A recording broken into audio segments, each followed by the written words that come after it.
Kids and cadets, welcome back to Tommy Time. We're looking at a couple of power craps today. This is a 2020. I had done an initial video. I was going to do a switcheroo. This engine here was on a shitty deck. I'll show you the shitty deck. And this good deck here had a cannibalized engine. That cannibalized engine was this one right here. It was on the good deck.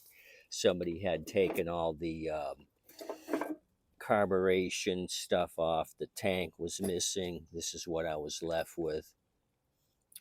This was broken on the other good engine. I swapped this out. So this deck here was all screwed up. There was some baling wire wrapped around here. You see the deck screw.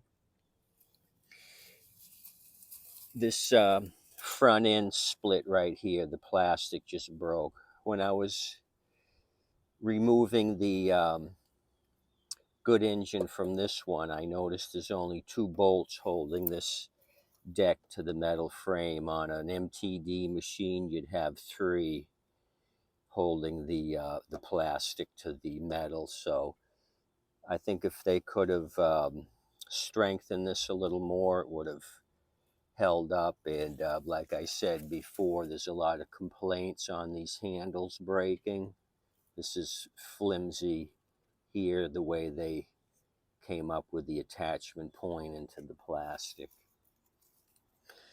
One thing I can say is the 6 bolts came off easy. This is only a 3-year-old machine, so there was no rust involved. When you're working on a Quantum that's 20 plus years old, that's rusty, they end up breaking off. So I used this as my template to figure out how TDC was marked on the flywheel. So I messed with that. I adjusted the valves in the other engine. Southwest Airlines is leaving. So I kind of went through this thing. The only thing I'm missing is the cover here. The one cover that was on here, I put on a ready machine that was ready to go. I was waiting for a junk mower to come in so I could steal the cover. So I'm down 1 cover. I've got 130 price on this. This is a 144cc. The engines I was working on today are 170cc. This is a 2020 machine as well. Plastic wheels, that really cracks me up. At least they put fake plastic here. Looks like rubber, but it's not. So maybe I can come up with a cover of some sort to cover this up. Because like I said, I had difficulty trying to track down one of these filter covers. So this thing started on the first pull. You see it's dirty. I went ahead and cut my neighbor's grass just to try this thing out. So it ran for about 20 minutes with no problem. It did a good job.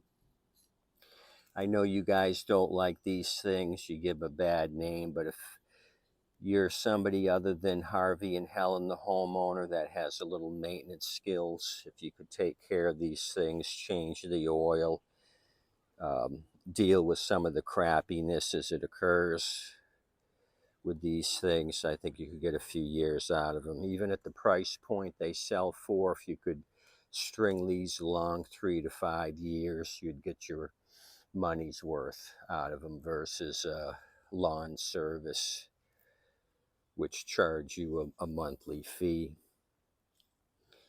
So that's where we are.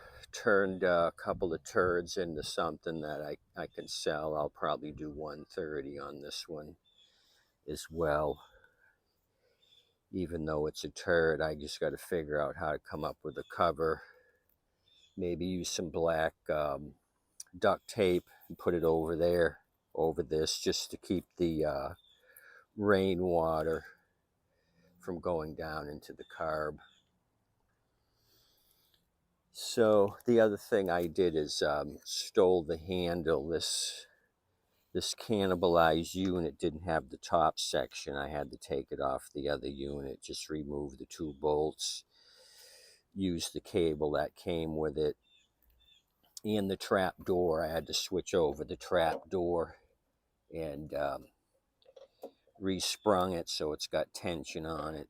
So this thing's ready to go. Just got done oiling up the, greasing up the wheels. So this will be a fine turd here in my lineup.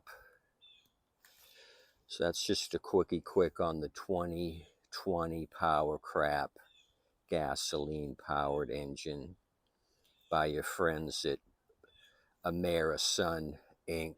LLC. Have a good day today. Appreciate you coming out. Please tip your waitress and wait staff. Kind of happy I was able to make one out of 2 here. Okay, talk to you soon. Come back tomorrow. I'll have more crap on 4 wheels that we can discuss. Okay, sayonara.